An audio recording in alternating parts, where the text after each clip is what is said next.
Shalom, shalom, shalom, bien-aimés dans le Seigneur, soyez bénis au nom de notre Seigneur Jésus-Christ. Bien-aimés, chaque jour, Dieu a un pain qu'il nous donne, parce que la Bible est claire. Il dit dans Matthieu chapitre 10, que donne-nous notre pain quotidien, Matthieu 10, 11. Parce que dans Matthieu 6, 10, la Bible dit que ton règne vienne, que ta volonté soit faite sur la terre comme au ciel. Matthieu 6, 11 dit, donne-nous notre pain quotidien.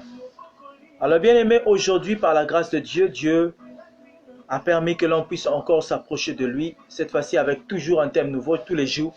Il nous donne un pain, on va parler sur le jugement dernier. Bien aimé, invitez les autres, partagez cette vidéo, partagez, que Dieu vous bénisse, bien aimé, partagez la vidéo. Alors cet après-midi, nous allons partager sur le jugement dernier. On va parler sur le jugement dernier. Informez, invitez les autres, partagez la vidéo pour la gloire du Seigneur et que Dieu se souvienne de vous, bien-aimés dans le Seigneur. Que Dieu vous fasse grâce, que Dieu scelle ce jour, que Dieu se souvienne de votre œuvre qui est une œuvre d'évangélisation parce qu'à chaque fois, bien-aimés, que partagez la vidéo pour la gloire du Seigneur, vous êtes en train de partager, bien-aimés, ce qu'on appelle par la bonne nouvelle du royaume. Vous participez là, bien-aimés, à l'évangélisation, bien-aimés. Partagez, invitez les autres, dites-leur que nous avons commencé, dites-leur que la vidéo elle est déjà disponible, elle est là, dites-leur, bien-aimés, que suivez, il est déjà là, le Seigneur Jésus-Christ, il est déjà là en train de nous parler. Alors, bien-aimés dans le Seigneur, on va parler sur le jugement dernier, mais nous ne saurions parler sur le jugement dernier sans pour autant parler sur le jugement ou les jugements. Qu'est-ce que c'est que les jugements ou qu'est-ce que c'est que le jugement? Nous allons aller un peu dans les recherches pour essayer d'expliquer de façon claire parce que si nous utilisons par exemple des termes qui sont plus compliqués, ça sera difficile de comprendre ce qu'on appelle par le jugement ou les jugements. Alors bien aimés dans le Seigneur, que Dieu vous bénisse, vous qui êtes connectés maintenant, vous qui êtes disponibles, disposés, vous qui, lorsqu'il s'agit de l'œuvre de Dieu, vous êtes toujours prêts à vous abonner, vous êtes toujours prêts à vous connecter, vous êtes toujours attentifs afin d'être à l'écoute du Saint-Esprit. Bien aimé, plus vous êtes dans la présence de Dieu, plus vous êtes à l'écoute du Saint-Esprit, plus le Seigneur aussi vous communique des choses. Parce que Dieu communique des choses à ceux qui sont sensibles, à ceux qui sont prêts, à ceux qui se rapprochent, à ceux qui sont proches de lui. Quand tu t'éloignes de Dieu, Dieu aussi s'éloigne de toi. Lorsque tu t'éloignes de Dieu, Dieu aussi s'éloigne de toi. Quand tu t'approches de Dieu, Dieu aussi s'approche de toi. Dieu, il ne fait que suivre notre mouvement ou nos mouvements selon la façon dont nous travaillons et nous nous approchons de lui. C'est comme ça aussi que lui, il s'approche de nous. Nous avons le bien-aimé qui n'arrive pas à se connecter, qui n'arrive pas à suivre la vidéo. Nous allons leur envoyer des invitations pour qu'ils puissent pouvoir se connecter pour la gloire de notre cher grand Dieu, qui est le Seigneur des Seigneurs, le Maître de l'univers, le grand Jéhovah. Il est celui qui nous parle. Soyez bénis, soyez bénis. On va parler sur le jugement avant de pouvoir parler sur le jugement dernier. Ça, c'est notre première partie. Bien aimé, n'oubliez pas que nous sommes dans un grand thème. Ce thème, on a deux grands thèmes. On a notre premier thème qui est racheter le temps car les jours sont mauvais. On a notre deuxième grand thème qui est intitulé les signes de la fin des temps. Alors, vous devez savoir ceci, que c'est le Seigneur lui-même qui donne la nourriture à l'église. C'est le Seigneur lui-même qui donne le message du temps, le message de l'heure.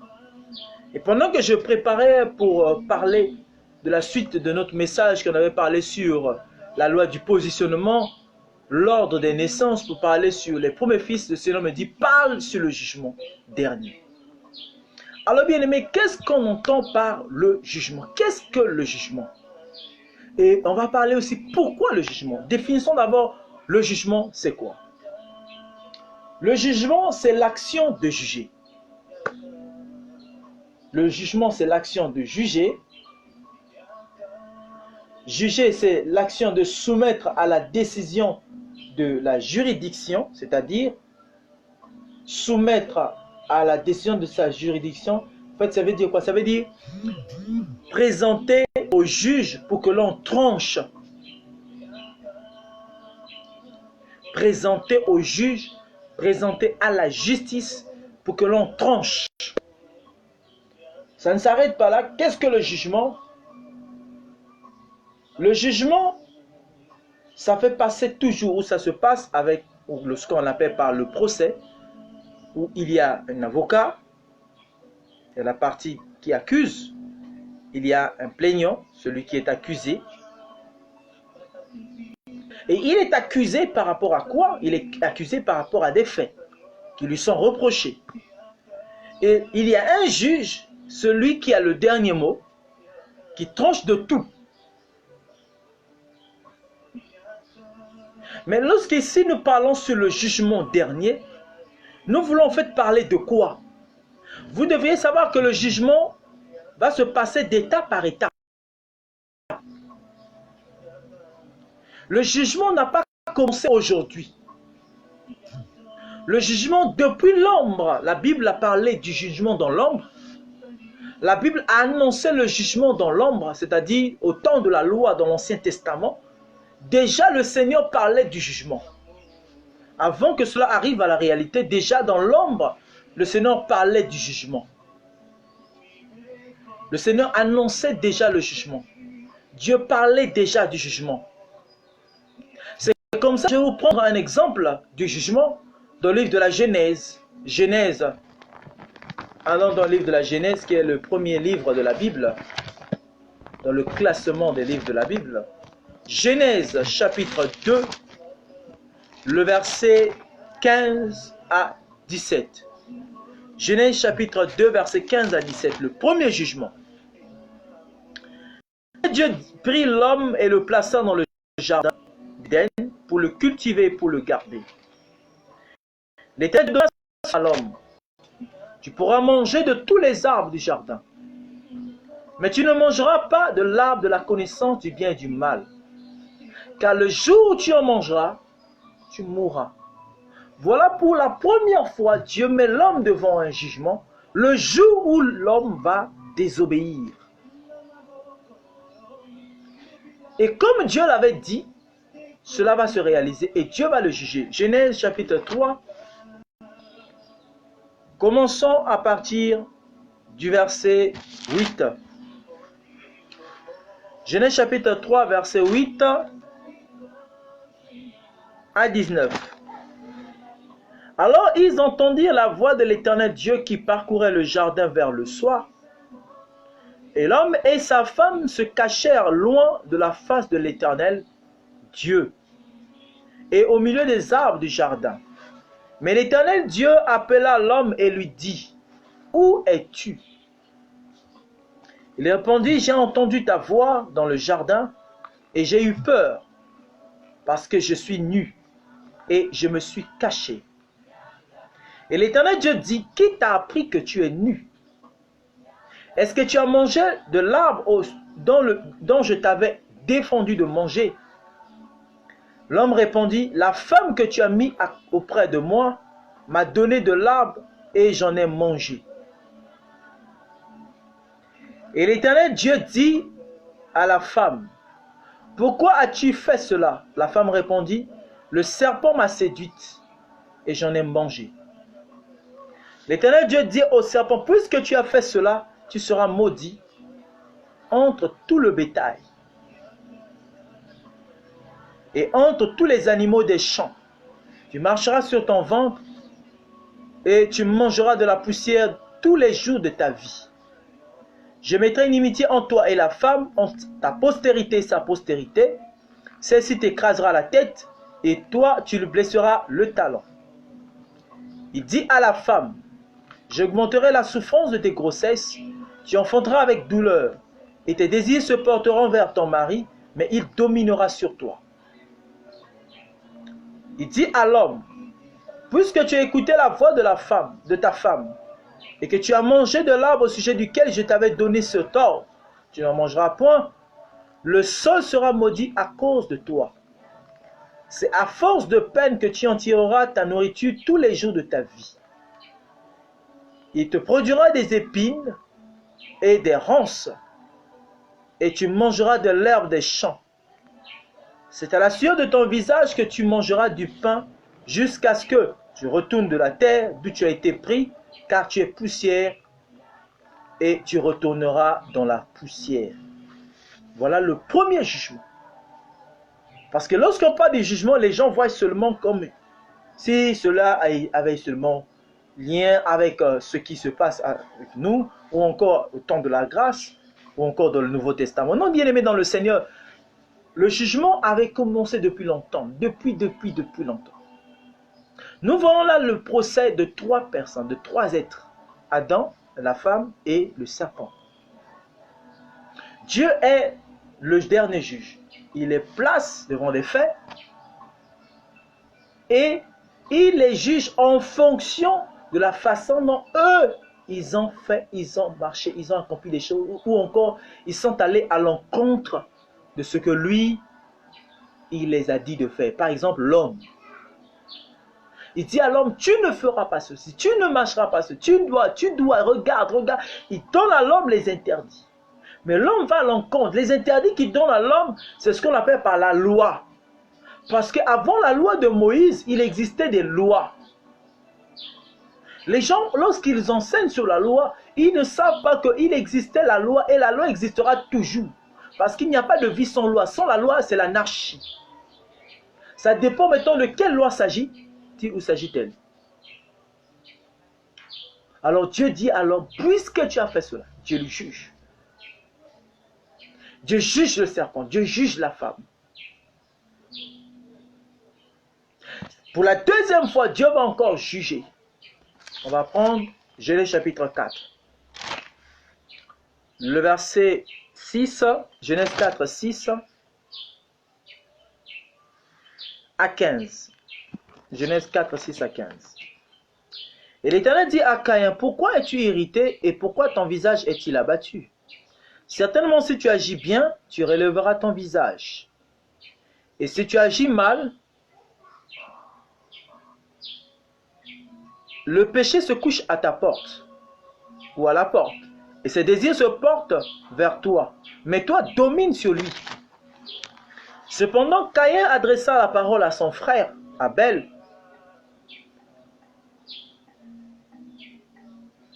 Mais, comme ils étaient dans les champs, Caïn se jeta sur son frère Abel et le tua. L'Éternel dit à Caïn, où est ton frère Abel? Il répondit, je ne sais pas, suis-je son gardien? Suis-je le gardien de mon frère? Et Dieu dit, qu'as-tu fait? La voix du son de ton père, de ton frère crie de la terre jusqu'à moi. Maintenant, tu seras maudit de la terre qui a ouvert sa bouche pour recevoir de ta main le son de ton frère. Quand tu cultiveras le sol, il ne te donnera plus sa richesse. Tu seras errant et vagabond sur la terre. Caïn dit à l'Éternel, mon châtiment est trop grand pour être supporté. Voici, tu me chasses aujourd'hui de cette terre. Je serai caché loin de ta face.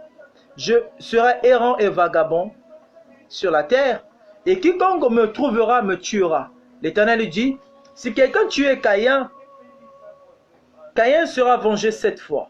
Et l'Éternel mit un signe sur Caïn pour que quiconque le trouverait ne le tue point. Voilà le deuxième jugement. Voilà le deuxième jugement qui va se passer dans le jardin d'Éden. Après le jugement d'Adam, Ève et le serpent, c'est le jugement de Caïn. Plus tard, on va encore voir un troisième jugement et on va s'arrêter là pour parler, pour expliquer, pour enseigner, pour continuer sur le jugement et les jugements. Prenons Genèse, le chapitre 6. Genèse, le chapitre 6, le verset 1 jusqu'au verset 7.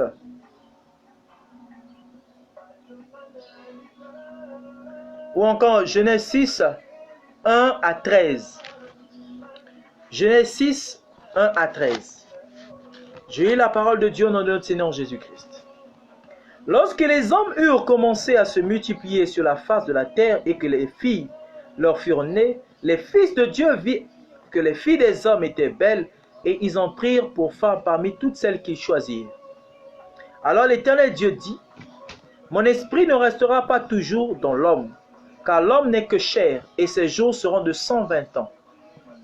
Les géants étaient alors sur la terre en ce temps-là. Il en fit de même auprès des fils de Dieu. Il en fut de même après que les fils de Dieu furent venus vers les filles des hommes, et qu'elles leur eurent donné des enfants, ceux qui furent fameux dans l'Antiquité. L'Éternel vit que la méchanceté des hommes était grande sur la terre, et que toutes les pensées de leur cœur se portaient chaque jour uniquement vers le mal. L'Éternel se repentit d'avoir fait l'homme sur la terre, et il fut affligé en son cœur. Et l'Éternel dit, j'exterminerai de la face de la terre l'homme que j'ai créé, depuis l'homme jusqu'au bétail, aux reptiles et aux oiseaux du ciel, car je me repens de les avoir faits. Mais Noé trouva grâce aux yeux de l'Éternel. Voici la postérité de Noé. Noé était un homme juste et intègre dans son temps. Noé marchait avec Dieu. Noé engendra 3 fils, Sem, Cham et Japheth. La terre était corrompue devant Dieu. La terre était pleine de violence. Dieu regarda la terre et voici, elle était corrompue, car toute chair avait corrompu sa voie sur la terre. Alors Dieu dit à Noé, la fin de toute chair est arrivée devant moi, car ils ont rempli la terre de violence. Voici, je vais les détruire avec la terre. Voilà le 3e jugement. Et si on continue encore, on va voir comment Dieu a continué de juger.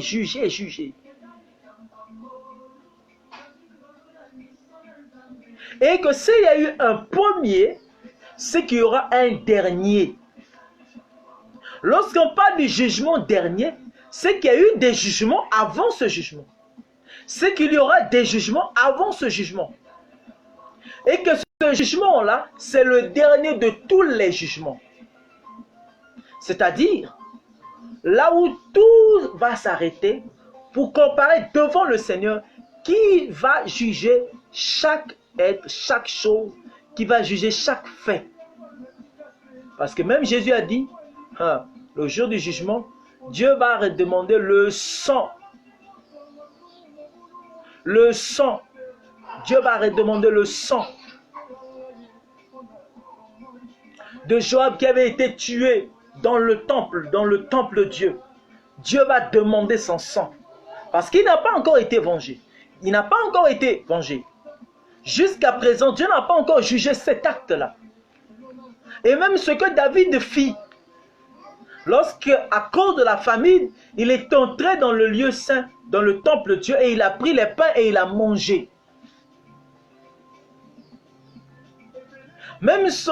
Oh Seigneur, il dit ce jour-là, même Sodome et Gomorrhe seront jugés moins rigoureusement que ces villes. Donc il y a des villes qui seront aussi jugées.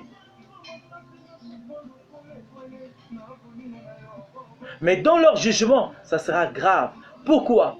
Pourquoi le jugement vient? Premièrement, d'abord, le jugement vient parce que Dieu nous a créés et nous a donné sa parole, afin que nous puissions vivre d'après sa parole. Et le fait que chacun de nous veut être libre et faire des choses comme il veut, Dieu jugera les hommes ou les êtres par rapport à ça. C'est comme ça qu'il dit, j'ai mis 2 chemins devant toi. J'ai mis la vie, j'ai mis la mort. Mais moi, je te dis, choisis la vie. Or, les chemins, quand il dit, j'ai mis 2 voies devant toi, il veut juste dire à l'homme, il y a la vie qui est le salut, et il y a la mort qui est le péché. Que si tu ne me suis pas pour avoir la vie, si tu suis d'autres voies, tu auras la mort. Parce que loin de la vie, c'est la mort. Le contraire de la vie, c'est la mort. C'est comme ça que Jésus-Christ dit, avant de partir dans Marc. Marc chapitre 16. Marc chapitre 16, le verset 15 à 16. Marc chapitre 16, verset 15 à 16. Puis il leur dit, allez partout le monde et prêchez la bonne nouvelle à toute la création. Celui qui croira et qui sera baptisé sera sauvé. Mais celui qui ne croira pas sera condamné, le jugement, la mort. Celui qui accepte le salut par Jésus, il reçoit la vie. Mais celui qui rejette, il a dans la mort et il a la mort, il va dans la perdition. Parce que quand le Seigneur viendra, le juge de tout,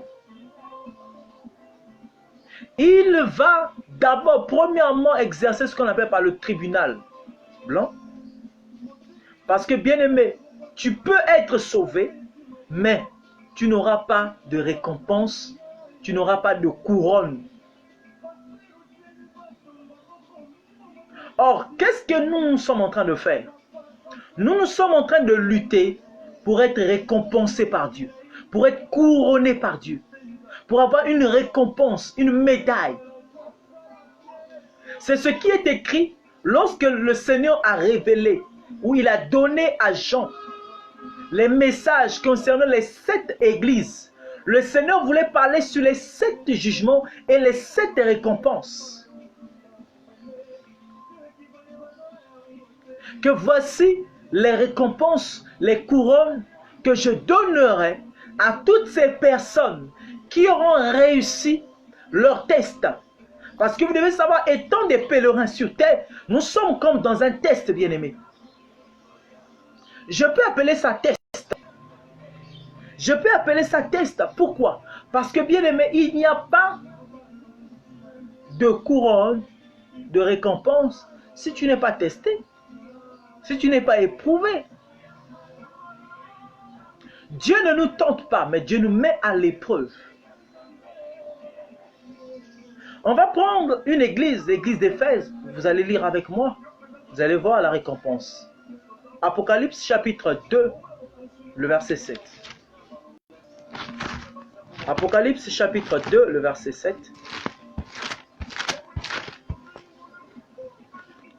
Écoutez ce que dit la Bible. Que celui qui a des oreilles entende ce que l'Esprit dit aux églises. À celui qui vaincra, je donnerai à manger de l'arbre de vie qui est dans le paradis de Dieu. C'est comme ça l'apôtre Paul dit ceci dans 2 Timothée chapitre 4. 2 Timothée chapitre 4.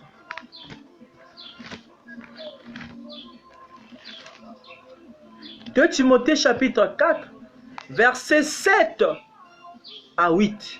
2 Timothée 4, 7 à 8. Écoutez, il dit, « J'ai combattu le bon combat. J'ai achevé la course. J'ai gardé la foi. Désormais, la couronne de justice m'est réservée. Le Seigneur, le juste juge, me la donnera dans ce jour-là, et non seulement à moi, mais encore à tous ceux qui auront aimé son avènement. »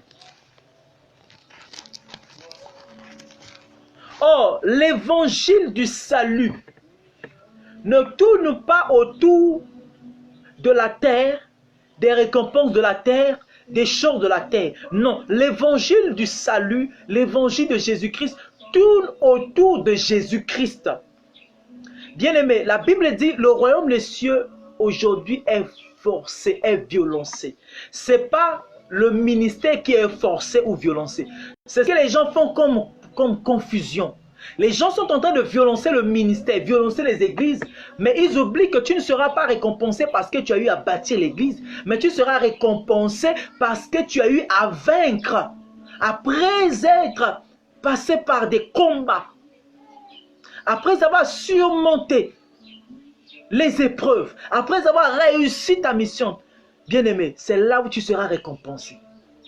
Ce n'est pas parce que tu as eu des églises, tu as eu à bâtir des églises. Non, bien-aimé. C'est comme ça que tous ceux qui sont en train de se tuer pour aller bâtir des églises sans avoir reçu des mandats, des commissions de la part de Dieu, ils n'auront pas de récompenses parce que le Seigneur ne les connaît pas. On ne fait pas une œuvre parce qu'on voit le besoin ou le souci. On fait des choses parce que le Seigneur a parlé.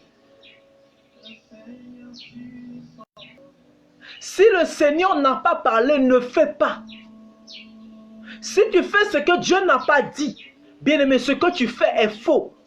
Et Dieu ne compte pas cela. Tu ne peux pas aider Dieu. L'œuvre de Dieu, on n'aide pas Dieu. Dieu fait sa volonté quand il veut, comme il veut, avec qui il veut, où il veut.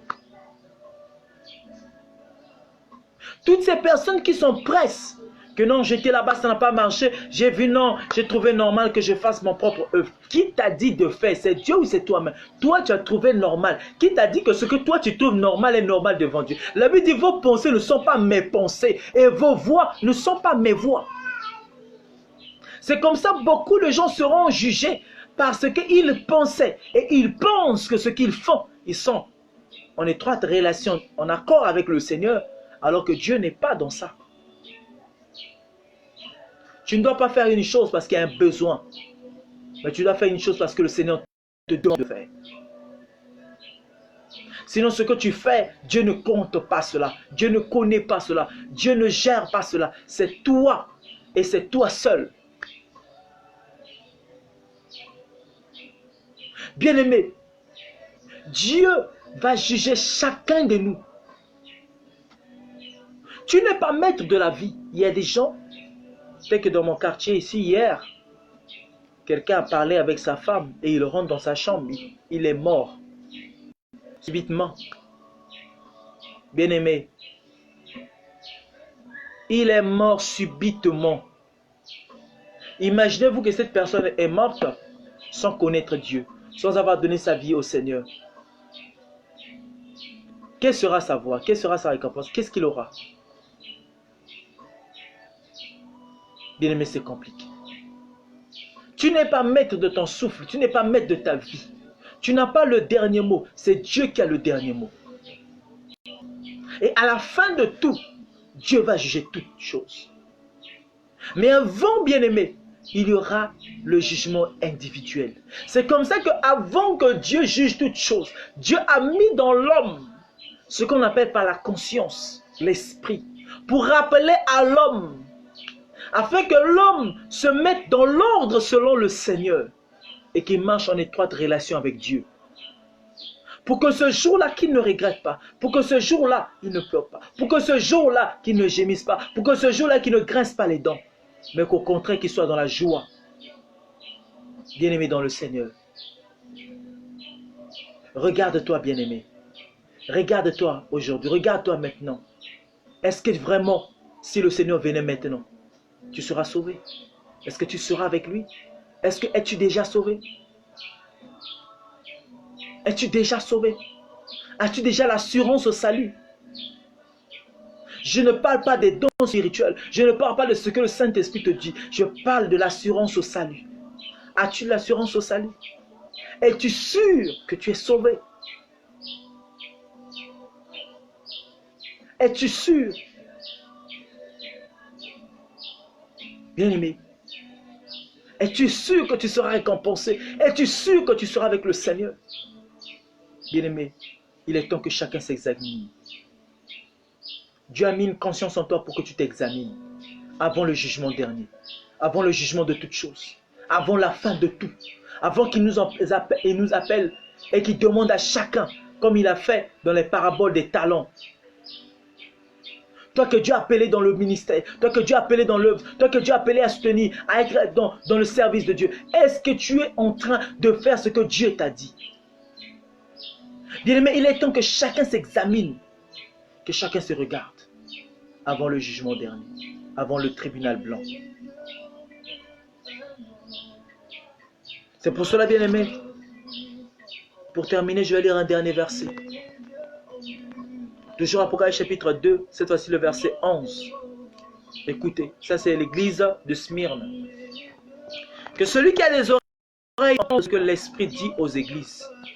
Celui qui vaincra n'aura pas à souffrir de la seconde mort. Vous voyez la récompense? Celui qui vaincra n'aura pas à souffrir de la seconde mort. Verset 10. Apocalypse chapitre 2, verset 10. Ne crains pas de ce que tu vas souffrir.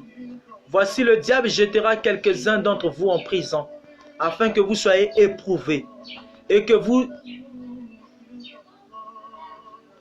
vous aurez une tribulation de 10 jours. Sois fidèle jusqu'à la mort, et je te donnerai la couronne de vie. La couronne de vie. La couronne de vie. Et je te donnerai la couronne de vie. Bien-aimé dans le Seigneur, mets ta vie en ordre, bien-aimé. Dieu t'aime, Dieu m'aime. Bien-aimé dans le Seigneur, nous allons continuer notre message demain par la grâce de Dieu. La deuxième partie sur le jugement dernier. On va parler sur les jugements, bien-aimés. Que Dieu vous bénisse. Portez-vous bien. Que Dieu vous garde. Bien-aimés, examinez vous-même avant d'examiner les autres. Avant, bien-aimés, de juger les autres, essayons d'abord de voir si nous sommes en conformité avec le Seigneur. Parfois, toi, tu vois le péché de l'autre seulement l'impudicité. Mais parfois, toi, tu vis dans le mensonge. Parfois, tu vis dans la cupidité. Parfois, tu vis dans le vol. Parfois, tu vis dans la corruption. Bien-aimé, examine-toi d'abord. Et tu auras sujet de te glorifier. Bien-aimé, que Dieu vous bénisse. Je vous retrouve très bientôt. Pendant ce temps, portez-vous bien. Je vous dis à très bientôt. Shalom à tous.